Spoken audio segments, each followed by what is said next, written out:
Jaipur firing कांड में नया खुलासा। प्रॉपर्टी डीलर की बुलेट प्रूफ गाड़ी पर उठे सवाल, आरटीओ रिकॉर्ड में नहीं कोई एंट्री।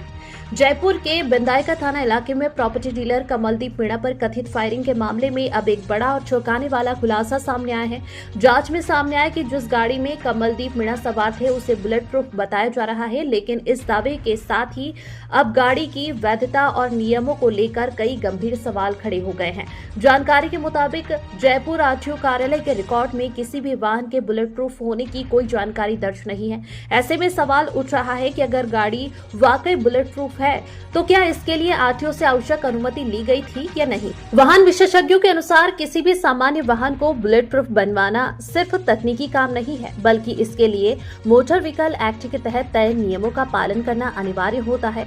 सबसे पहले वाहन मालिक को क्षेत्रीय परिवहन कार्यालय आरटीओ से मॉडिफिकेशन की अनुमति लेनी पड़ती है। इसके बाद वाहन के रजिस्ट्रेशन सर्टिफिकेट आरसी में संशोधन कर उसे आर्म्ड व्हीकल के रूप में दर्ज किया जाता है। बिना अनुमति किसी वाहन को बुलेट प्रूफ बनवाना नियमों के उल्लंघन करना माना जाता है और इस पर एमवी एक्ट के तहत कार्रवाई हो सकती है। ऐसे बनती है bullet proof car. Bullet proofing के दौरान वाहन को कई उन्नत सुरक्षा तकनीकों से लैस किया जाता है। इसमें सबसे अहम होता है कि बुलेट रोधी कांच, जो सामान्य कांच से कई गुना मजबूत और बहुपरतों वाला होता है, यह गोलियों के प्रभाव को सहन करने में सक्षम होता है। इसके अलावा वाहन में रन फ्लैट टायर लगाए जाते हैं, जो पंचर होने के बाद भी कुछ दूरी तक गाड़ी को चलने योग्य बनाए रखते हैं।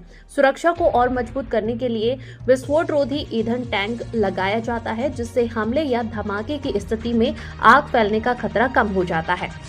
वाहन विशेषज्ञों का कहना है कि किसी भी एसयूवी को बुलेट प्रूफ बनाने में वाहन के मॉडल और सुरक्षा स्तर के आधार पर करीब 35 से 40 लाख रुपए तक का अतिरिक्त खर्च आ सकता है।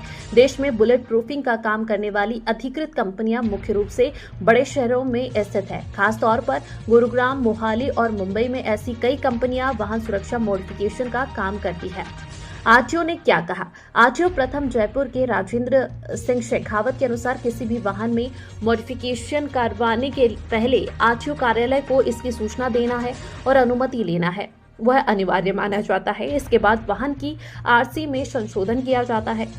बिना अनुमति मॉडिफिकेशन कराने पर मोटर व्हीकल एक्ट के तहत कार्रवाई की जा सकती है। फिलहाल बिंदायका फायरिंग मामले के साथ आई इस बुलेट प्रूफ गाड़ी की जानकारी ने पूरे मामले को और ज्यादा रहस्यमय बना दिया है और अब यह सवाल खड़ा हो गया है कि आखिर इस गाड़ी की बुलेट प्रूफिंग नियमों के तहत हुई या नहीं।